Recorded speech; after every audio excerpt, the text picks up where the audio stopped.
ಅರಹ ಓಂ ಶ್ರೀ ಗುರುಭ್ಯೋ ನಮಃ. ಓಂ ಗುರುದೇವೋ ಮಹಾದೇವೋ ಗುರುದೇವ ಸದಾಶಿವಃ ಗುರು ಸಾಕ್ಷಾತ್ ಪರಬ್ರಹ್ಮ ತಸ್ಮೈ ಶ್ರೀ ಗುರುವೇ ನಮಃ. ಶ್ರೀ ಗಣೇಶ ಶಾರದಾ ಗುರುಭ್ಯೋ ನಮಃ. ಓಂ ಶ್ರೀ ಗುರು ಸಿದ್ಧಲಿಂಗಾಯ ನಮಃ. ಓಯಸ್ಕೆ ಗುರುವೇ ನಮಃ.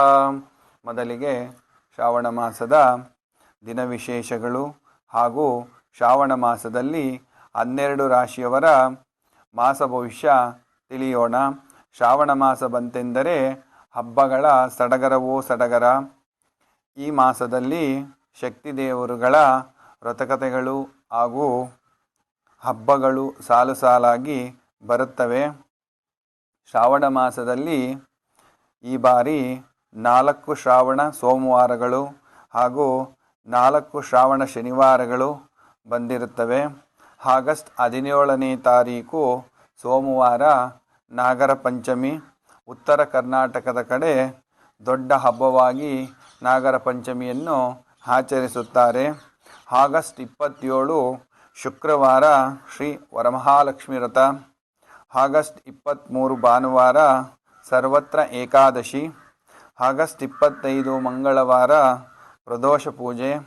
ಆಗಸ್ಟ್ 26 ಬುಧವಾರ ಈದ್ ಮಿಲಾದ್.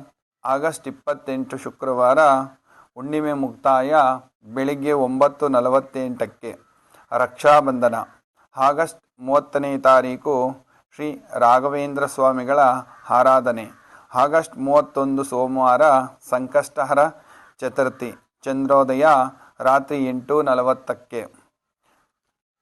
ಸೆಪ್ಟೆಂಬರ್ 4ನೇ ತಾರೀಕು ಶುಕ್ರವಾರ ಶ್ರೀಕೃಷ್ಣ ಜನ್ಮಾಷ್ಟಮಿ. ಈ ದಿನವೂ ಸಹ ವರಮಹಾಲಕ್ಷ್ಮಿಯನ್ನು ಕೂರಿಸಿ ಪೂಜಿಸಿದರೆ 2 ಹಬ್ಬಗಳು ಒಟ್ಟಿಗೆ ಮಾಡಿದರೆ ಅತಿ ಹೆಚ್ಚಿನ ಶುಭ ಫಲ. ಲಕ್ಷ್ಮೀನಾರಾಯಣರನ್ನು ಒಟ್ಟಿಗೆ ಪೂಜಿಸುವ ಸೌಭಾಗ್ಯ ನಮ್ಮೆಲ್ಲರದ್ದು. ಸೆಪ್ಟೆಂಬರ್ 7 ಸರ್ವತ್ರ ಏಕಾದಶಿ. ಸೆಪ್ಟೆಂಬರ್ 8ನೇ ತಾರೀಕು ಪ್ರದೋಷ ಪೂಜೆ. ಸೆಪ್ಟೆಂಬರ್ 9ನೇ ತಾರೀಕು ಮಾಸ ಶಿವರಾತ್ರಿ. ಸೆಪ್ಟೆಂಬರ್ 11ನೇ ತಾರೀಕು ಶ್ರಾವಣ ಮಾಸದ ಬೆನಕನ ಅಮಾವಾಸ್ಯೆ ಬೆಳಿಗ್ಗೆ 8:57 ಮುಕ್ತಾಯ. ಇವಿಷ್ಟು ಶ್ರಾವಣ ಮಾಸದ ದಿನ ವಿಶೇಷಗಳು.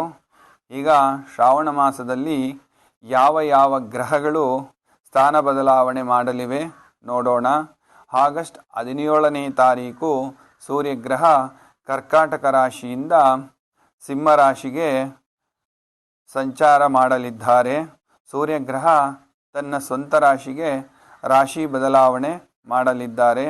ಸೆಪ್ಟೆಂಬರ್ 2ನೇ ತಾರೀಕು ಶುಕ್ರಗ್ರಹ ಕನ್ಯಾ ರಾಶಿಯಿಂದ ತುಲಾ ರಾಶಿಗೆ ತನ್ನ ಸ್ವಂತ ರಾಶಿಗೆ ರಾಶಿ ಬದಲಾವಣೆ ಮಾಡಲಿದ್ದಾರೆ. ಆಗಸ್ಟ್ 22ನೇ ತಾರೀಕು ಕರ್ಕಾಟಕ ರಾಶಿಯಿಂದ ಸಿಂಹ ರಾಶಿಗೆ ಬುಧಗ್ರಹ ಬದಲಾವಣೆ. ತದನಂತರ ಈ ಬಾರಿ ಸೆಪ್ಟೆಂಬರ್ 7ನೇ ತಾರೀಕು ಬುಧಗ್ರಹ ಮತ್ತೆ ಸಿಂಹರಾಶಿಯಿಂದ ತನ್ನ ಸ್ವಕ್ಷೇತ್ರ ಹಾಗೂ ಉಚ್ಚ ಕ್ಷೇತ್ರವಾದಂಥ ಕನ್ಯಾ ರಾಶಿಗೆ ರಾಶಿ ಬದಲಾವಣೆ ಮಾಡಲಿದ್ದಾರೆ. ಇವಿಷ್ಟು ಶ್ರಾವಣ ಮಾಸದಲ್ಲಿ ಗ್ರಹಗಳ ಬದಲಾವಣೆ ನಡೀತಕ್ಕಂಥದ್ದು. ಇನ್ನು 12 ದ್ವಾದಶ ರಾಶಿಗಳ ಶ್ರಾವಣ ಮಾಸದ ಮಾಸ ಭವಿಷ್ಯದ ಕಡೆ ಗಮನ ಹರಿಸೋಣ.